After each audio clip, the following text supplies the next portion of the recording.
Greg Sankey opened up SEC Media Days with some not-so-veiled shots. I'm Stephen Willis. This is the Locked On Ole Miss Podcast, SEC Media Days Extra Edition, right here on Locked On Ole Miss. You are Locked On Ole Miss, your daily podcast on the Ole Miss Rebels, part of the Locked On Podcast Network, your team every day.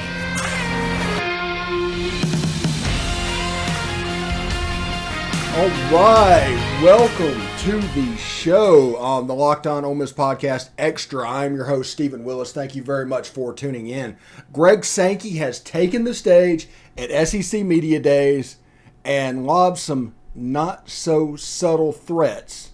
Not necessarily threats, but kind of insults or whatever at the Big Ten. We'll talk about that in just a second.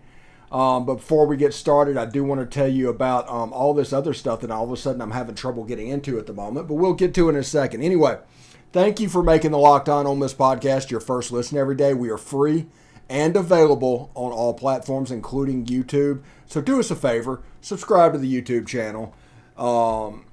If we hit 2,000 subscriptions before the Troy game, we will do a pregame show. That pregame show will basically consist of everything. We're on track for that, actually. After the first 2 weeks of July, we are pretty much there. But I don't want to get too far ahead of myself. So, anyway. Before we get started, though, I want to tell you about BetOnline.net. It is your number one source for all of your betting needs and sports information. Find all the latest sports developments, league reviews, and news, including this year's NHL playoffs and Major League Baseball. BetOnline is your continued source for all of your sporting wagering information, including live betting, esports, and scores. BetOnline remains the best spot for all of your sports scores, podcasts, and news this season. BetOnline.net is the fastest and easiest way to check in on all your favorite sports and events, including MMA, boxing, and golf. Head to the website today or use your mobile device to learn more about the trends in action. BetOnline, where the game starts. And we're going to hear real quick from our other sponsors, and we'll come back and tell you a little bit about Greg Sankey. But in this environment, I'm proud to say, in my view, and I think in the view of our entire membership, the Southeastern Conference is stronger now than at any other time in our history.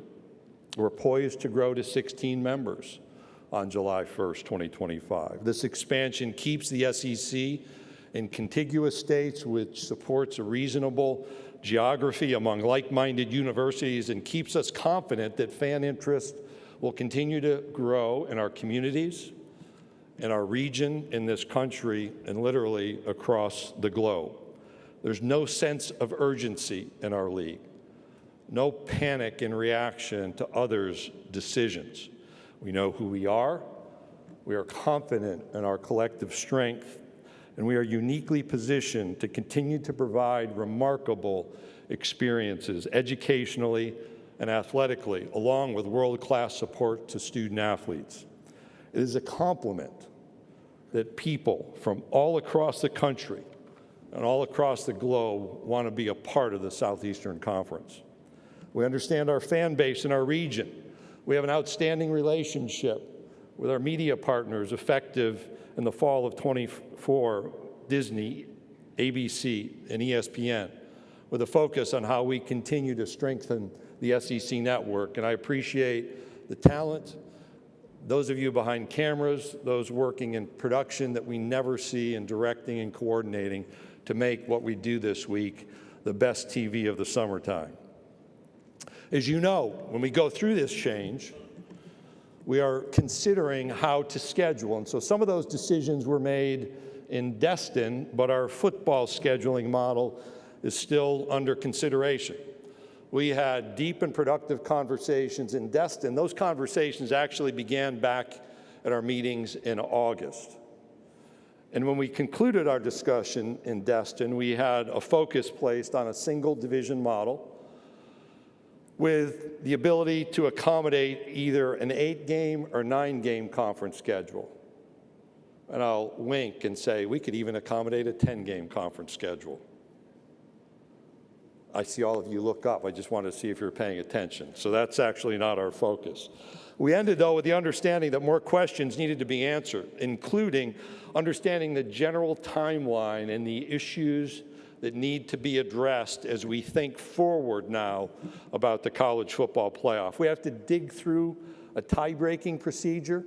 So we have over a quarter century in divisions, and we understand all the nuances about how to break ties. But we have to dig a bit deeper there with this single division concept in front of us. And we want to understand the impact through the use of analytics on bowl eligibility for our teams who are growing their programs and college football playoff access dependent on the number of teams that might be included. And so there are a range of possibilities being considered. There you go, some not-so-veiled shots sent out from Greg Sankey at SEC Media Days to the Big Ten, talking about our schools are all in neighboring states and we don't have geographic problems, and everybody's talking about that Piscataway, New Jersey to Los Angeles trip that is in the future of Big 12 teams from those three schools. So it's going to be an idea. It's going to be really cool. But Greg Sankey did say that he believes the SEC is in the strongest position it's ever been in, and I actually agree with that. I agree that Texas and Oklahoma is a better get than USC and UCLA. It's like Los Angeles, New York bias is why they think it's so good, but these are teams that were struggling to even be relevant for the last 10 years. And all of a sudden, just because they're in Los Angeles, I guess the SEC is supposed to be reactionary.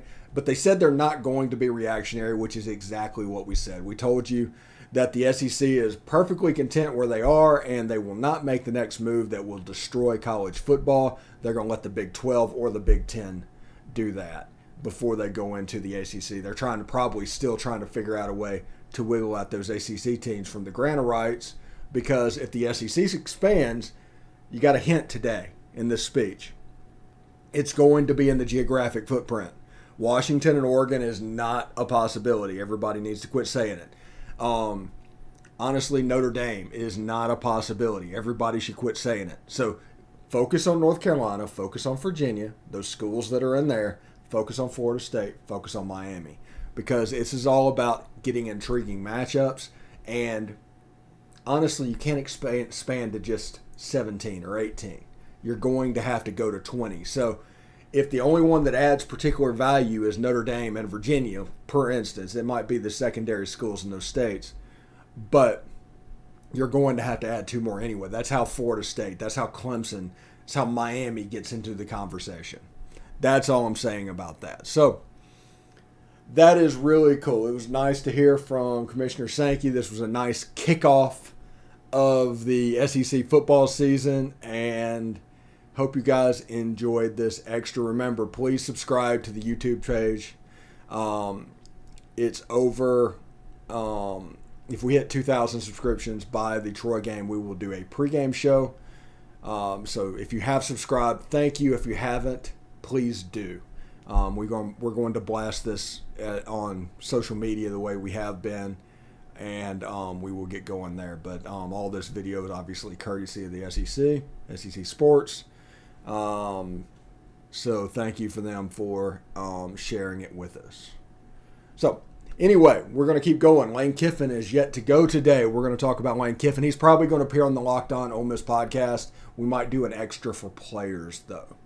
So we will see you guys in a little bit. Hope everybody has a good day. Later.